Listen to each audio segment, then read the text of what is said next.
Lumakad si Jesus sa ibabaw ng tubig.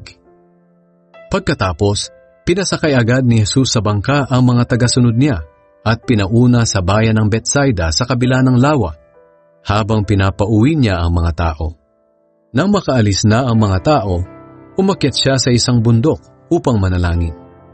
Nang gumabi na, nasa laot na ang bangka at siya na lang ang naiwan. Nakita niyang hirap sa pagsagwa ng mga tagasunod niya dahil salungat sila sa hangin. Nang madaling araw na, sumunod sa kanila si Jesus na naglalakad sa ibabaw ng tubig.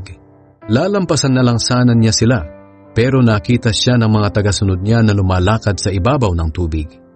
Natakot sila at nagsigawan dahil akala nila ay multo siya, pero nagsalita agad si Jesus.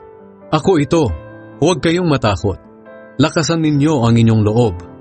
Sumakay siya sa bangka at biglang tumigil ang malakas na hangin. Namangha sila ng husto dahil hindi pa rin sila nakakaunawa kahit nakita na nila ang himalang ginawa ni Jesus sa tinapay. Ayaw nilang maniwala dahil matigas ang puso nila.